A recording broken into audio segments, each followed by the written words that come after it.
Well, hello everybody, and welcome back to another mental health check. Your struggle is part of your story, so celebrate every victory. Yeah, it is a little bit of a different video for you guys today. We don't want to ever leave you guys hanging and not do a video, but unfortunately, circumstances beyond our control are happening right now, and I'm going to share some stuff with you a little bit about it. We are not having a live video today. Like I said, we're not going to be uploading our standard type of video because Mandy, our beautiful Mandy, is very much struggling right now. I just kind of letting you guys know a little bit about what is happening. You know that Mandy is our professional with regards to our mental health check. She's taken many courses, like countless courses in the stuff that she's teaching you guys and the skills and all of those things. And not only that, she's lived it. So she is my professional with regards to this.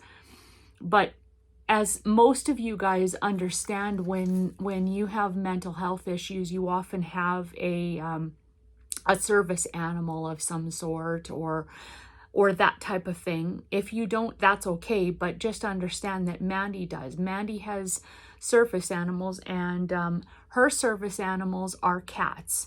And one of her brand new cats, he is just basically coming into his teen years. He's not even a full year old, and he has been diagnosed with FIP, which basically is like kitty COVID. I know that everybody said, oh, animals don't get COVID, but they can, and sometimes they do. And unfortunately, this little guy has gotten this, and his prognosis is, I'm just going to say it, his prognosis is grave. It is not good. And so because of that, Mandy, you know, she's always around to help us through all of our rough patches. I, told her, please feel free to be home with your baby because he's her fur baby. And so that's where she is today. She's going to spend the day with him, just loving him and holding him until God takes him home. And so, we just really wanted to make a point of having something for you regardless of that. So let me just share a little bit of stuff. Today we're going to talk about grieving a little bit. I'm not going to be very long. I'm going to be very brief on this video, but I just wanted to share it with you. And we'll be hopefully bringing you a full video next week. We'll see how things happen, but just know that that is the reasoning behind why Mandy is not here and why we're not doing a full video for you guys today. It's just, there's just so much that is happening right now. So, if you're catching us on YouTube right now, like this video, subscribe. We would love to have you here with us. Okay, so let me just explain this. Grief is a journey, often perilous and without clear direction. Now remember that I'm sharing this with you, okay? And know that grief is something that hits everybody at one point in time. And it is not a respecter of persons. Grief doesn't look at you and say, oh, you're struggling with mental health, I won't come for you today. I won't deal in your life or whatever. No, it will, because that's just the way it is. And you may be grieving the loss of a loved one, or the pending loss of a loved one, or a fur baby like Mandy is, or any of those types of things. Maybe you've lost maybe part of your reputation and you're really grieving that. Understand that grief is just part of basically the fabric of who we are. So I'm going to start this again. Grief is a journey, often perilous and without clear direction. The experience of grieving cannot be ordered or categorized, hurried, or controlled, pushed aside, or ignored. Identifiably, it is inevitable, as breathing, as change, as love. It may be postponed, but it will not be denied.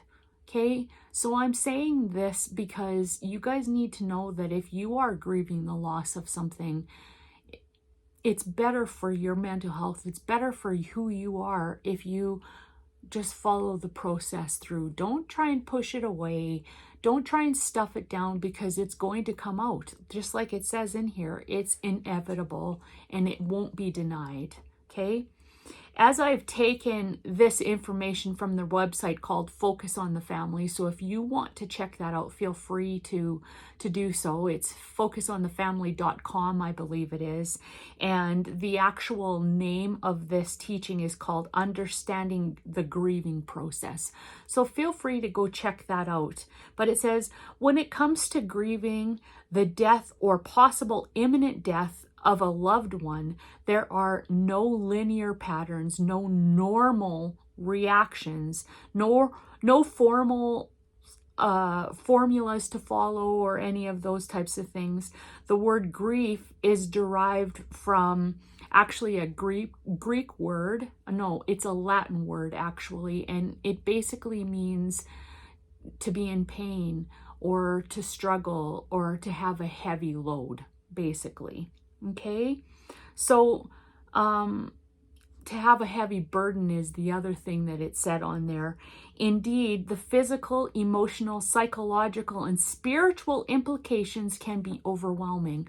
So, you know, it's okay to feel those things if you're struggling with grief or loss or any of those types of things. While grief is an expected response to a significant loss, the unfamiliar emotions that arise can lead to feelings of helplessness, fear, and isolation. So know that those are things that are coming. I'm telling you all of these things so that you can mark it in yourself to know that if you are dealing with something or you are about to deal with grief or you know, any of those things, you can always mark it in yourself that those are the things that are going to happen, but you can make it through. Following a death or imminent death, everyone works through these stresses differently. Some are instantly devastated, others feel numb and disconnected. Some withdraw socially, while others reach out for support. What's more, just when the initial shock begins to subside, a deeper sense of reality and despair sets in. So understand that that's part of what grief is. Those who grieve may need to learn new skills, adopt different habits, and adjust to daily life without the physical presence of the person or friend or fur baby who has passed away or is in the midst of dying in the very moment that you're dealing with these things. Although grieving is an individual experience, there are symptoms many people share after suffering personal loss. So I'm going to share some of those things with you, but I just wanted to say, you know, Mandy often shares the skills with you guys. And number one skill that she always says to you guys is to stop and breathe. So when you're in the midst of grieving and difficulty like this of a loss, it's important more than anything, because sometimes it's difficult to look at all the stuff that's happening. Stop and breathe, because we forget often when we're struggling and we're grieving a loss or those types of things.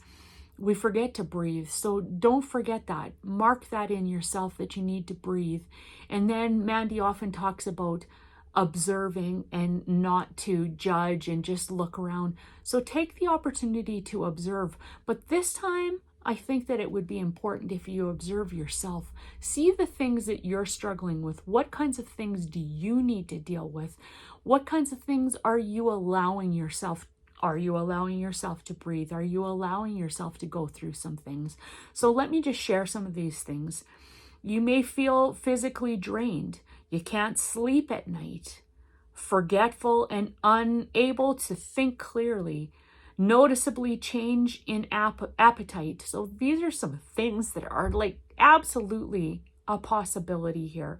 Physical distress, such as chest pains, headaches, and nausea. Stays extremely busy to avoid thinking about his or her grief. Eats, drinks, watches television excessively, etc. Like, these are more things that you could be going through. So, you know, in the observing part of the skills that Mandy shares, observe that. Take a look. Am I experiencing things? You participate in harmful activities, senses or dreams about the deceased. You become withdrawn, lonely, apathetic, frequent sighing and crying. Like, so observe those things. Don't judge them, just observe that you're dealing with those things. And then if you're a spiritual person that prays, pray about it. Ask God to help you through this, because it's not an easy place. We know that. We understand. Each person sets his or her own pace when grieving. There will be ups and downs, moments of relief followed by moments of anguish.